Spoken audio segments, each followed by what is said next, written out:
So you don't know what facetious means, you troglodytes. Yeah, so nudes. That works well. I was writing about porn and like shit on my phone. I really did try straight porn. I really did. But I found the problem was like I kept imagining myself as the woman. And, I think it's a little bit unfair. These like porn roles. Men, we're usually two-dimensional characters. Just a penis and a torso going into a hole. Whereas women, you get to see everything. You get the face, the neck, the body, the tits, the ass, the vagina, the toes sometimes. And and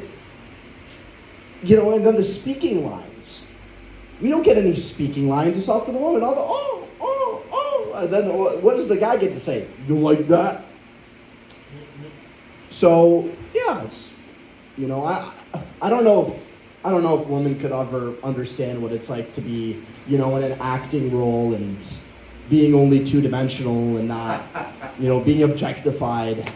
I don't know, but I was exploring this because I'm trying to make a YouTube video about sex and gender and stuff, and actually just about New York, so it checks out.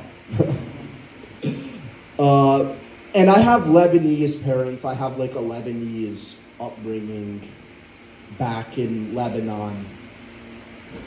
The people are very Lebanese. And I have briefly mentioned to some family members that, I'm gay, and usually I don't have the pharmacist launching HIV at me. I'm the one launching it at them. I'm like, hey, I haven't had my medication for 4 days. Where's my refill? I have HIV. It's going to get immune to my fucking shit. Literally earlier today, I was having this conversation. And having HIV, as you can imagine, it makes for excellent foreplay. You're going up the shirt maybe a little bit, hugging, and you get to kissing, and then you bend over into her ear and say, I have HIV. So we got to use a condom. And yeah, so that's all stuff. I think that kind of that's one of the things that makes it hard for me to accept my sexual, my sexual identity or whatever in front of Lebanon, because Lebanon is like coming out as an American. I don't feel like the stakes are necessarily too crazy. Say, all right, you have your family in Michigan, in Ann Arbor or something. That's where I grew up, and they're very accepting. They're very liberal there. But now, coming out in Lebanon, it's well, shit. We're the frontier. We're the last bastion of defense against frickin' Israel invading any day. And so, they're very skeptical about what people do in our society. So I have family members that are afraid that I'll try to normalize homosexuality, which is part of the reasons. But, porn's one thing.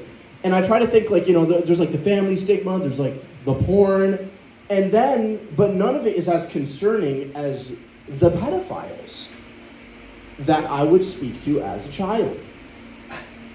I was smart. I was sophisticated. I wouldn't go to parties and smoke weed and do alcohol. Okay, no, I was cool. I was smart. I would go home and jerk off with toothpaste and use ice cubes as anal beads and send videos to my groomers, to my masters online. Yeah, that was... So, what is there to not be proud of when accepting this all? So yeah, that's in the process. I'm still in the process of making that a nice cohesive joke with writing and stuff. In New York, I stayed there for 3 months over the summer, and I was like really against planning or preparation for the next day. I just wanted to live in the moment. I just wanted to be like fully present every moment, not thinking about the future, not thinking about the past, but how do you make the most of this second right now? And it's like, there are certain problems that come with that. For instance, let's say I'm at a club, right? And I'm dancing with a guy. All right, cool enough. We got a good vibe, it's fun. Next thing you know, like, say we're waiting in line for the bathroom. Okay, typical. You know what? I'm gonna suck his dick. Sure. There's nothing necessarily wrong with the situation. Now, next thing I know, he pulls out a bag. Okay, all right, it's a bag. And I thought it would be white or something, but no, it was a pink powder with cyan. It was like if transgender was a drug. And damn, snorting that shit. Oh my gosh, I've never sucked dick so well in my life. And it's like sitting here, like, I'm like, oh, like, enjoying the moment is really great. But then you wake up the next day. That's a lie. Because I didn't sleep. Because we were fucking all night. That's the joke. No. So by the time like I did wake up at like 7 p.m. in the evening, like I couldn't help but feel a little bit of guilt and shame. No matter, like, I can redirect to the moment, but it almost feels like I'm trying to distract myself. Like I'm trying to force a flow state which isn't coming about naturally. And that's why I decided to start writing jokes.